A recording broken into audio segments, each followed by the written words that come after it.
Cronograma Bíblia do dia, Marcos, capítulo de número 3. Nós vamos iniciar esse capítulo com mais uma cura. Marcos vai falar sobre a cura do homem da mão atrofiada. E isso vai levantar murmúrios, porque o Senhor fez esta cura em um dia de sábado. De fato, o Senhor vai perguntar no versículo 4. Depois que o Senhor chama aquele homem para o meio, ele vai perguntar: o que é permitido fazer no sábado? O bem ou o mal?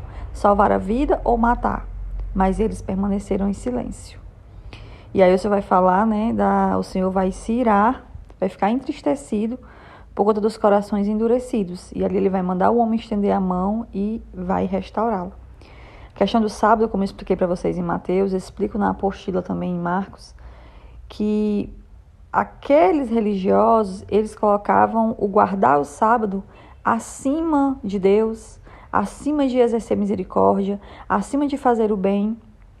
E se é de guardar o sábado para deixar de fazer o bem a alguém, o Senhor prefere que faça o bem. Porque o sábado ele não era maior que o Senhor, então o Senhor poderia curar em qualquer dia. Amém? Depois nós vamos ver que Jesus ele é procurado por uma multidão. E no versículo 11 nós vamos ver que os espíritos imundos, ou seja, espíritos das partes das trevas, quando via o Senhor, se prostrava diante dele e gritava: Tu és o Filho de Deus. Ou seja, as trevas sabia quem era o Filho de Deus, reconhecia a missão do Filho de Deus. Tão poderoso é o Senhor, e era naquela época também, que os demônios se prostravam diante dele, Porque ninguém resiste à presença do Senhor. Então, eles mesmos declaravam: Tu és o Filho de Deus. Mas o Senhor ordenava para que eles se calassem, para que eles não dissessem quem ele era. Primeiramente, no começo, ninguém tinha noção de quem era Jesus, não tinham noção da missão de Jesus, e o Senhor não queria essa missão revelada, não queria essa identidade revelada pela boca de demônios.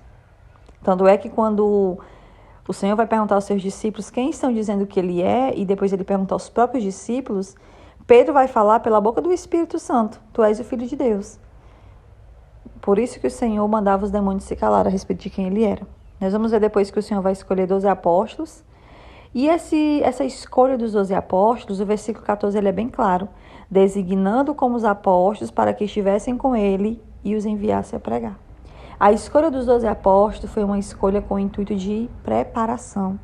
Eles andavam ali com Jesus para serem preparados, para darem continuidade à missão de Jesus e fazerem outros discípulos, de forma que foram fazendo, e outros discípulos fazem outros discípulos, e estamos chegando em nós.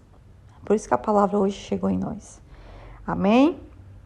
E aí nós vamos ver a acusação contra Jesus, e essa questão do versículo 22 que levanta muitos questionamentos. Eu já expliquei sobre o blasfemar contra o Espírito Santo, e aí no versículo 22 fica bem claro: e os mestres da lei que haviam descido de Jerusalém diziam: Ele está com Beelzebu, pelo príncipe dos demônios é que ele expulsa demônios.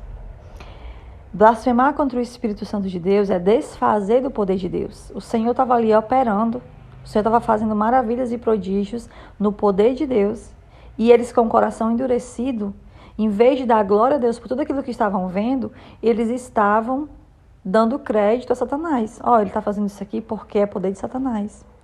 Então o coração endurecido, não conseguia crer. Quando não crê, blasfema contra o Espírito Santo porque tem um coração endurecido. Então, é como se hoje alguém recebeu uma revelação da parte do Senhor, não recebe. Isso aí ele sabe porque foi alguém que contou, ele sabe porque viu aí não sei aonde. Não é assim? Mas nunca vai dar crédito a Deus. Então, blasfemar contra o Espírito Santo é tirar o poder de onde vem realmente, que é de Deus, e colocar em qualquer lugar como se fosse algo banal. E por último, nós vamos ver sobre a mãe e os irmãos de Jesus, que eu também expliquei para vocês em Mateus. E quando Jesus ele fica sabendo que a mãe e os irmãos estão procurando ele para falar com ele, aí ele vai dizer assim: quem é minha mãe, quem são os meus irmãos? E ele vai dizer que os irmãos, e a mãe deles são aqueles que fazem a vontade do Pai. E aí pode parecer que Jesus ele desconsiderava a sua família ali de sangue, a sua mãe que o deu à luz. Não era isso. É interessante que Marcos ele traz um detalhe que Mateus não trouxe. Por isso que muitas pessoas dizem assim, eu não vou ler Marcos porque eu já li Mateus e tudo é igual. Não é tudo igual.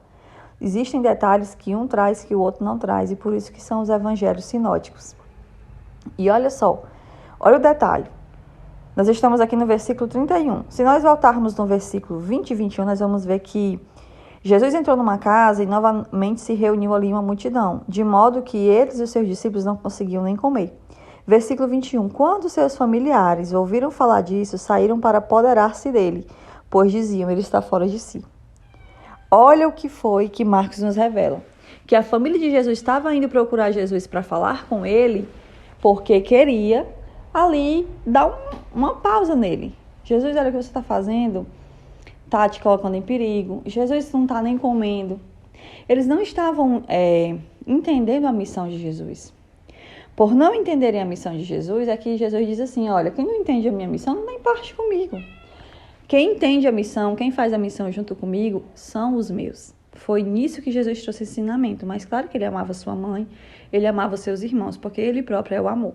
Tá bom? Esse é o capítulo de hoje, que Deus abençoe. Com participação aqui da minha gatinha, que ficou miando ao fundo. Mas é isso, vamos que vamos.